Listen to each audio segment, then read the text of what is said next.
माझ्या पतीच्या मृत्यूनंतर मी माझ्या एका मुलासोबत राहिले आणि मला माझ्या सुनेची आणि मुलाची वेगळी बाजू पाहायला मिळाली. त्या दोघांच्या मनात काय आहे ते मला चांगलेच समजले होते. मी वृद्धाश्रमात जावे अशी त्यांची इच्छा होती. माझ्या नवऱ्याच्या मृत्यूनंतर मला हे सर्व काही पाहावे लागेल, ऐकावे लागेल याची मला कल्पना नव्हती. पण माझ्या मुलाचे आणि सुनेचे सगळे टोमणे ऐकूनही मी तिथेच राहत होते, कारण मी माझ्या नात आणि नातवाला सोडून राहू शकत नव्हते. मला त्यांच्यासोबत खूप खुशी वाटायची. माझ्या सुनेला कोणतीही अडचण येऊ नये म्हणून मी घराबाहेर राहत होते.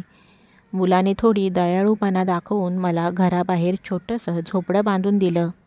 तो मला वेळोवेळी रेशन देतो, म्हणून मी स्वतः बनवते आणि खाते. मी माझ्या मुलाला सांगितले आहे की माझ्यामुळे दोघांनाही काही त्रास होणार नाही.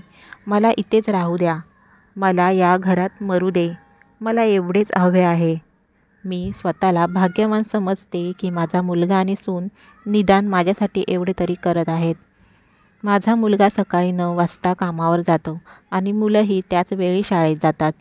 त्यानंतर माझा मुलगा संध्याकाळी 6 वाजता परत येतो. मुले 3 वाजता परत येतात. त्यांचं येणं जाणं पाहून मला मोठा दिलासा मिळतो. एक दिवस माझ्या पतीचा एक मित्र होता. तो भेटायला मला आला. त्याच्या पत्नीचेही निधन झाले होते. त्यांच्याशी आमचे चांगले संबंध होते. त्यांचे घर आमच्या घरापासून हाकेच्या अंतरावर होते. त्याच्या पायात समस्या होती आणि त्याला नीट चालताही येत नव्हते. आणि खूप दिवसांनी तो माझ्या घरी आला. त्यांना पाहून मला बरे वाटले. त्याची अवस्थाही माझ्यासारखीच होती. त्याची पण पत्नी निधन पावली होती. मुलं त्यांच्याशी नीट बोलत नव्हती. माझ्याकडे पहिल्याचे ते दिवस आठवून ते रडत होते. म्हातारपण आपल्यासारख्यांना खूप रडवते. त्याला चालायला त्रास होत होता, त्यामुळे त्याला जेवणही मिळू शकले नाही. जेव्हा तो माझ्याकडे आला तेव्हा मला समजले की एवढ्या त्रासातून गेल्यावर तो त्याच्या जुन्या मित्राच्या घरी चहा आणि खाण्यासाठी आला असावा. त्याच्याही स्वतःच्या मजबुरी होत्या. तो आल्यावर मी त्याच्यासाठी जेवण बनवले आणि त्यांना खायला दिले. तो जेवायला नकार देत होता, पण मला माहीत होतं की त्याला भूक लागली आहे. माझ्या सुनेने मला आणि त्याला जेवताना पाहिले. ती काही बोलली नाही. असे तो 2 ते 3 वेळा आला. तो आला की मी त्याला पण जेवण द्यायचे. नंतर तो गेल्यावर एक दिवस माझा मुलगा आला. तेव्हा माझी सून म्हणाली की तुझी आई इतकी निर्लज्ज आहे. आजकाल ती कोणाला बोलवून खायला घालते माहीत नाही.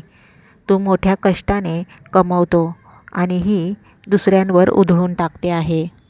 हिचे रेशन पाणी बंद कर. 4 दिवस उपाशी राहिली की येईल अक्कल ठिकाण्यावर. मी बोलले, मी त्यांना माझ्या वाटणीचं खाऊ घालते. ते तुझ्या वडिलांचे जुने मित्र आहेत. त्यांची अवस्था पण बेकार आहे. घरात बघणारं कुणी नाही. आपण त्यांना अन्न खाऊ घातलं तर काय होतंय? आपल्याला कुणी बघणारं नसेल तर काय अवस्था होते ते मी खूप जवळून पाहिले.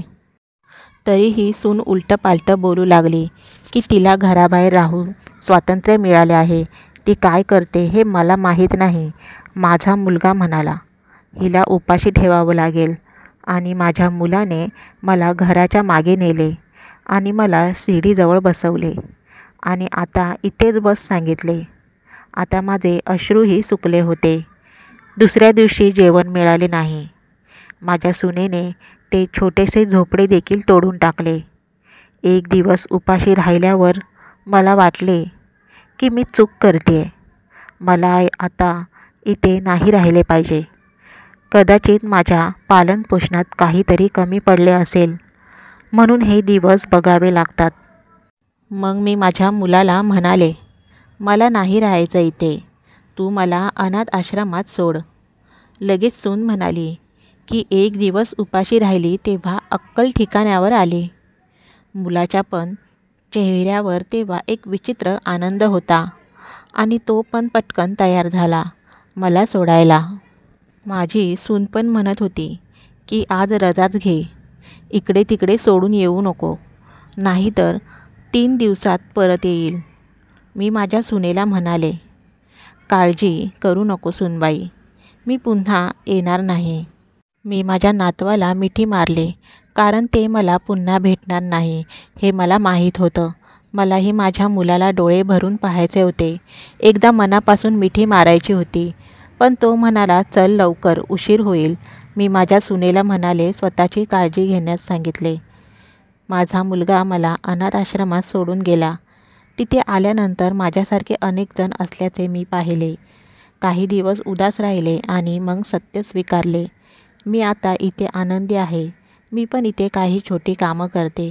हे असे कोणाच्या बाबतीत घडू नये असे मला वाटायचे. पण हे कोणाच्या बाबतीत कधी घडेल हे कोणीही सांगू शकत नाही. परंतु अशा वेळी पालकांनी तयार राहावे. फक्त आपल्या मुलांना वाढवा, पण त्यांच्याकडून कशाचीही अपेक्षा करू नका. तर कशी वाटली तुम्हाला ही कथा? आवडली असेल तर नक्की कथेला लाईक करा, कमेंट करा, शेअर करा आणि चॅनलवर जर नवीन असाल तर चॅनललाही सबस्क्राईब करा. धन्यवाद.